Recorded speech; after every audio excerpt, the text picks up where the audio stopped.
All student UPSC aspirant Hindi medium student एक बार फिर हाजिर हूँ कक्षा में। NCERT book history basic understanding अध्याय 6 टॉपिक है नए प्रश्न नए विचार। सो आगे बढ़ते हैं।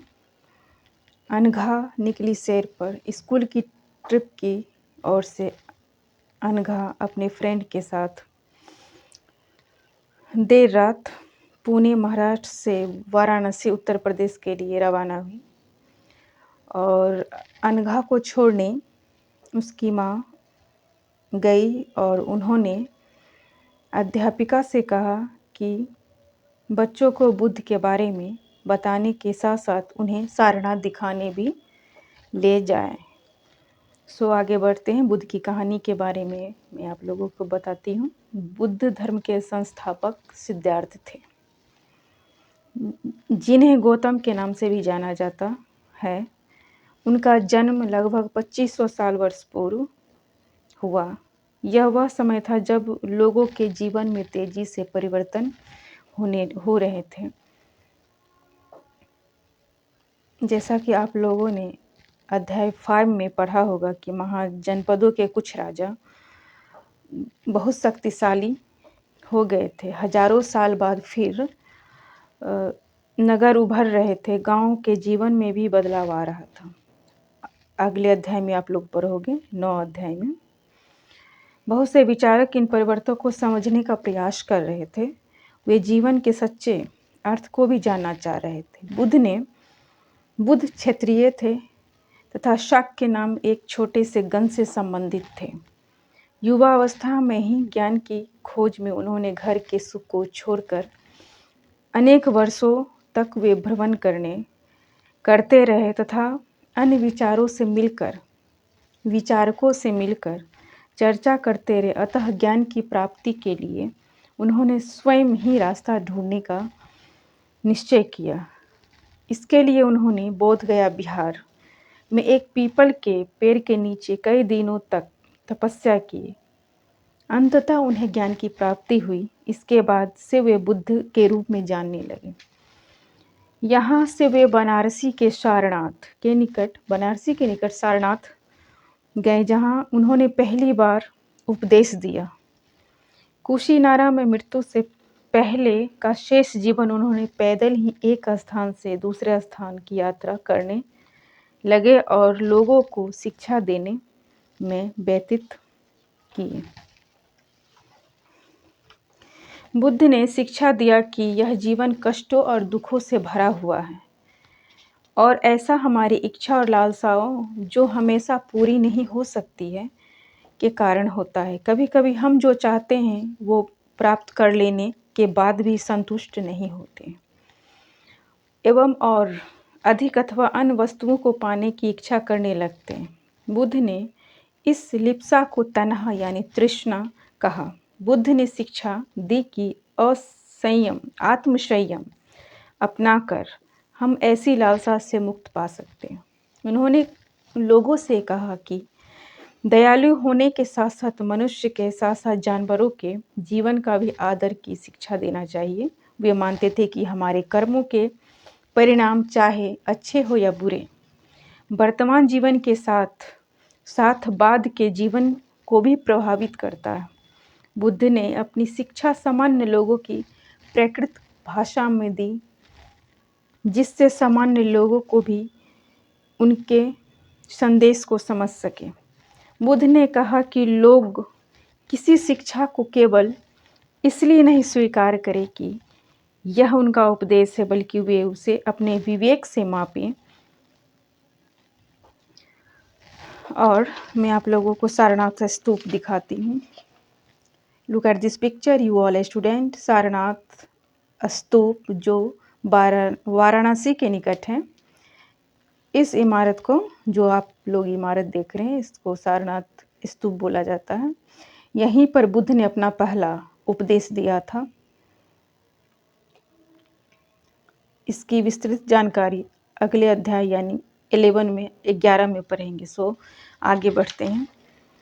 उपनिषद से पहले किसा गौतमी की कहानी के बारे में मैं आप लोगों को बताना चाहूँगी। कि यह बुद्ध के विषय में एक प्रसिद्ध कहानी है। एक समय की बात है, किसा गौतमी नामक एक स्त्री का पुत्र मर गया। इस बात से वह इतनी दुखी हुई कि वह अपने बच्चे को गोद में लिए नगर की सड़कों पर घूम घूम कर लोगों से प्रार्थना करने लगी कि उसके पुत्र को जीवित कर दें। एक भला व्यक्ति उसे बुद्ध के पास ले गया। बुद्ध ने कहा, मुझे एक मुट्ठी सरसों के बीज ला कर दो, मैं तुम्हारे पुत्र को जीवित कर दूंगा। किसा गौतमी बहुत प्रसन्न हुई, पर जैसे ही वो बीज लाने के लिए जाने लगी तभी बुद्ध ने उसे रोका और उन्होंने कहा कि ये बीज एक ऐसे घर से मांग कर लाओ जहाँ किसी की मृत्यु नहीं हुई हो। किसा गौतमी एक दरवाजे से दूसरे दरवाजे तक गई, लेकिन वहाँ जहाँ भी गई उसने पाया कि हर घर में किसी न किसी के पिता, पुत्र, माता, भाई, बहन, पति, पत्नी, बच्चे, चाचा, चाची, दादा, दादी की मृत्यु हुई थी। इसीलिए किस्सा गौतमी की कहानी से आप लोग क्या शिक्षा मिलती है?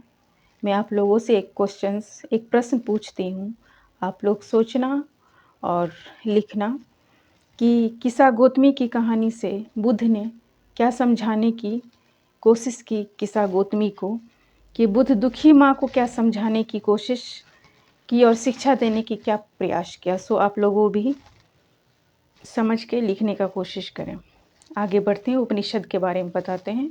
जिस समय बुद्ध उपदेश दे रहे थे उसी समय या उससे भी थोड़ा पहले दूसरे अन्य चिंतक भी कठिन प्रश्नों का उत्तर ढूंढने का प्रयास कर रहे थे।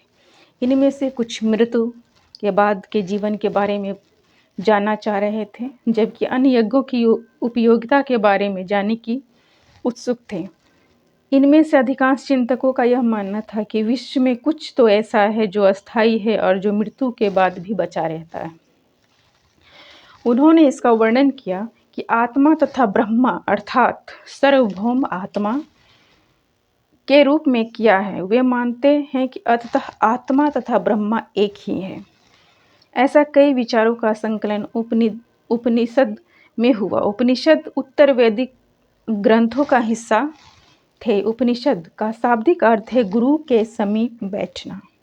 उपनिषद का शाब्दिक अर्थ है गुरु के समीप बैठना। इन ग्रंथों में अध्यापकों और विद्यार्थियों के बीच बातचीत का संकलन किया गया। प्रायः यह विचार सामान्य वार्तालाप के रूप में प्रस्तुत किए गए। एक इम्पोर्टेंट मैं आप लोगों को फैक्ट बताती हूँ भारतीय दर्शन की 6 पद्धति के बारे में, जो भारत द्वारा सत्य की बौद्धिक खोज का प्रतिनिधित्व दर्शन की 6 शाखाओं ने किया। ये वैशेषिक न्याय, संख्या, योग, पूर्व मीमांसा और वेदांत या उत्तर मीमांसा के नाम से भी जाने जाते हैं। दर्शन की इन 6 पद्धतियों की स्थापना क्रमशः ऋषि कनद, गौतम, कपिल, पतंजलि, जैमिनी और व्यास द्वारा की गई मानी जाती है और आज भी देश में बौद्धिक चर्चा को दिशा देते हैं। जर्मन मूल के ब्रिटिश भारतविद फ्रेडरिक मैक्स मूलर के अनुसार दर्शन की इन 6 शाखाओं के विकास कई पीढ़ियों के दौरान व्यक्तिगत विचारों के योगदान से हुआ। यद्यपि ये एक दूसरे से भिन्न दिखाते हैं, तथापि सत्य की इनकी समझ में आधारभूत तालमेल दिखाता है। सो आगे बढ़ते हैं।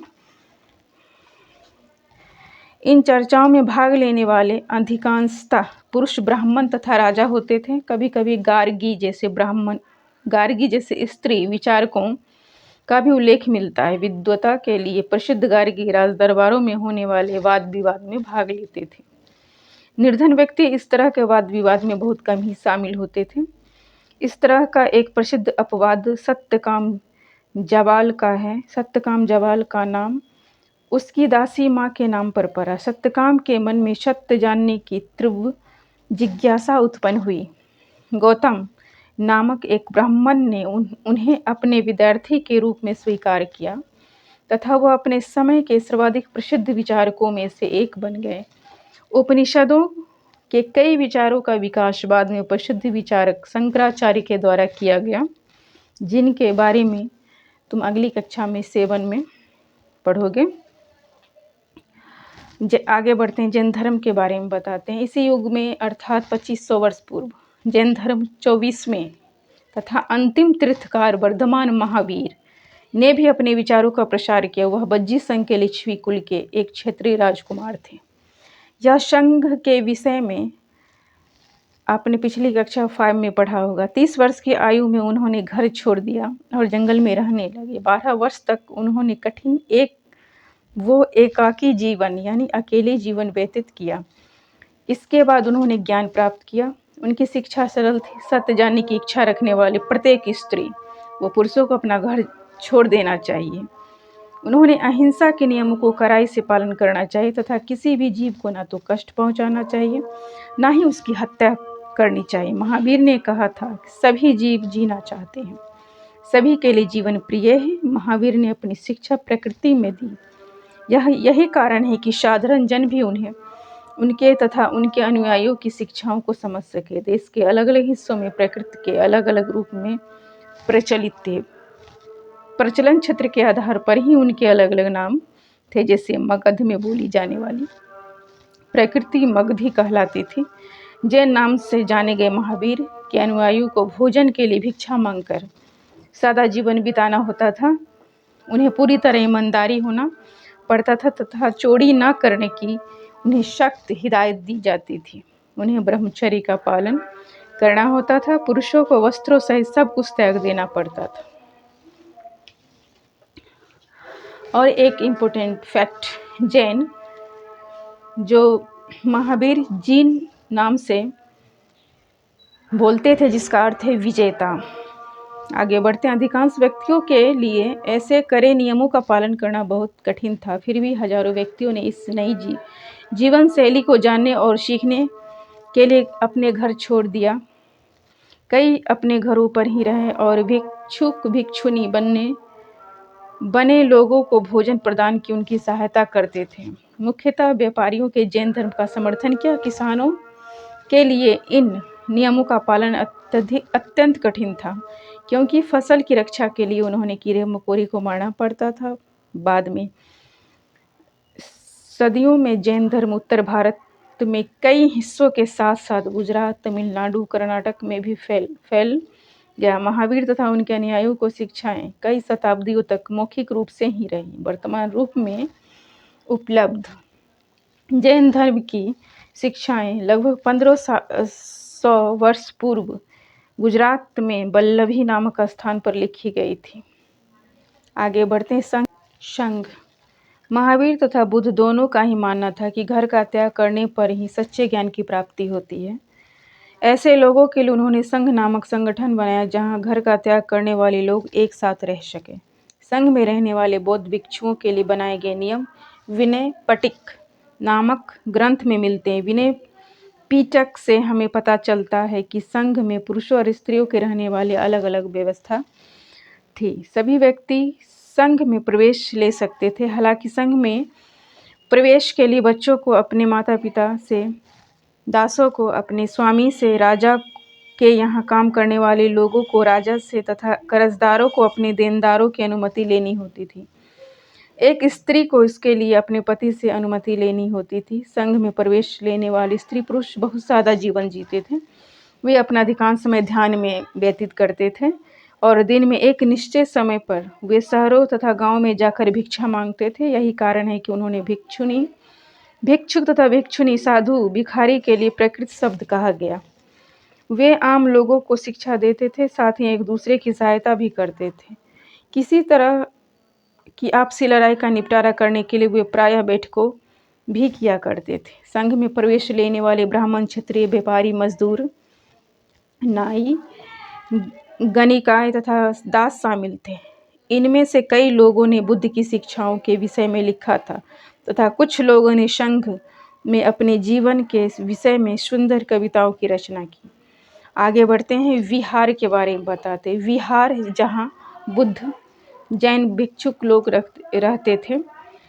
जैन तथा बुद्ध भिक्षुक पूरे साल एक स्थान से दूसरे स्थान घूमते हुए उपदेश देते थे। केवल वर्षा ऋतु में जब यात्रा करना कठिन हो जाता था, तब वे एक ही स्थान पर निवास करते थे। ऐसे समय में वे अपने अनुयायियों द्वारा उद्यानों में बनाए गए अस्थायी निवासों में अथवा पहाड़ी क्षेत्रों में प्राकृतिक गुफाओं में रहते थे। जैसे जैसे समय बीता गया, भिक्षु भिक्षुणियों ने स्वयं तथा उनके समर्थकों ने अधिक अस्थायी शरण स्थलों की आवश्यकता का अनुभव किया। तब कई शरण स्थल बनाए गए जिन्हें विहार बोला जाता है। नोट विहार, विहार। आरंभिक विहार लकड़ी के बनाए गए तथा बाद में इनके निर्माण में ईंटों का प्रयोग होने लगा। पश्चिमी भारत में विशेषकर कुछ विहार पहाड़ियों को खोदकर बनाए गए। So you all student look at the picture. विहार पहाड़ी को काटकर बनाई गई एक गुफा। यह कार्ले वर्तमान महाराष्ट्र में स्थित एक गुफा का ये चित्र है, जहाँ भिक्षु भिक्षुनी इन शरण स्थलों में रहकर ध्यान किया करते थे। ये कार्ले की गुफा है, वर्तमान में महाराष्ट्र में स्थित है। So look at this picture, Vihar. So let's go ahead, आगे बढ़ते हैं।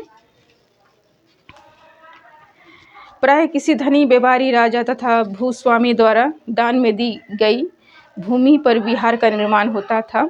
स्थानीय व्यक्ति भिक्षु भिक्षुणियों के लिए भोजन, वस्त्र तथा दवाइयाँ लेकर आते थे। इसके बदले ये भिक्षु और भिक्षुणी लोगों को शिक्षा देते थे। आगे जाने वाली शताब्दियों में बौद्ध धर्म उप महाद्वीप के विभिन्न हिस्सों के साथ साथ बाहरी क्षेत्रों में भी फैल गया।